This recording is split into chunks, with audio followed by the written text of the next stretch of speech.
Good morning, class. Good morning, sir. Hope you are doing well. Good. Right.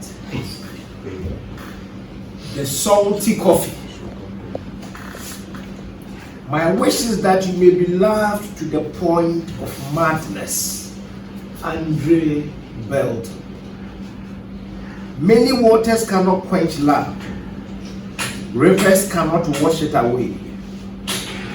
If one were to give all the wealth of his house for love, it would be utterly scorned. Song of Solomon, chapter 8, verse 7. A gentleman K appear and a lady Chriso went on their first date, and there were nervous moments. The lady almost ran home. In a state of nervousness, K appear asked the waiter, "Would you please bring me some salt? I would like to have it in my coffee." Everyone in the cafe looked at him strangely. He became more nervous and still put the salt in his coffee and drank it. Chriso looked at him confused and asked, "Why do you take coffee with salt?" He cleared his throat and replied, "Well, when I was a kid, we lived near the sea. I liked playing in the sea. I enjoyed the taste of the sea water, just like the taste of salty coffee. It reminds me of my childhood days." While he was answering, a tear dropped off his eyes. She was deeply touched. A man who tells all about his heart is responsible and caring. So they continued to date and married. Thanks to the conversation, she daily made him a salty coffee, as she knows that's the way he likes it. After living together for 40 years, he passed away, left her a letter saying, "My love, please forgive me. I lied to you my whole life. This is the only lie I ever said to you. A salty coffee. I wanted sugar, but inadvertently asked for salt. It was hard for me to change my request, so I just had it. I never thought it would be the start of our conversation. I tried to tell you many times, but I failed. I feared losing you.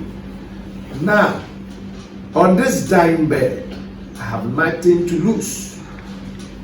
I never liked the taste of the salty coffee. What a strange taste. Having you in my life is my biggest achievement. If I can live for the second time, I still want to be with you, even if I have to drink the salty coffee again for my whole life." Her tears started to flow down her cheeks, making the letter totally wet. Someday, someone asked her, "What's the taste of salty coffee?" She replied, "It's sweet." Indeed, things people do for love. Would you have gone this extent for love? But did you understand the story? Would you have gone this far for love?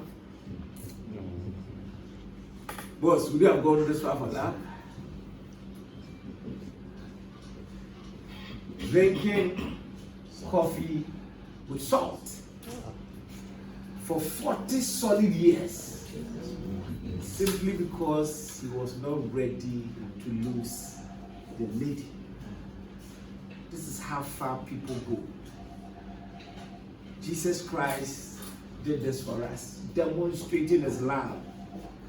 In the whilst we were yet sinners, he died, gave his life just to make sure we also have life. People love to the point that they are able to give whatever is in them. And sometimes it amazes people. So don't throw his love back at him, because you may not know the discomfort he had to go through just to demonstrate his love. People stretch themselves. Sometimes even that little you think he's giving, you have no idea what he has to go through to put that thing on the table. So don't ever throw back the love of somebody back at him simply because you think it's nothing. To that person, it may mean his life. That small time he's spending with you, could have done something else with it. So when somebody decides that he wants to be there for you, please cherish such moments. Don't ever throw back the love of somebody back at him. It is the worst thing you can do to any person. And understand that you do not start your relationship on falsehood. Because if you are not careful, the very foundation of it will be shaken. The man should have corrected himself at that very point, but he kept the lie all through because he wanted to keep his love. And if you start on falsehood, you may have to always manufacture something to keep and maintain it, and that can be very expensive. I pray for you, may love win, may love rule, and may love reign in your life in Jesus' name. Amen.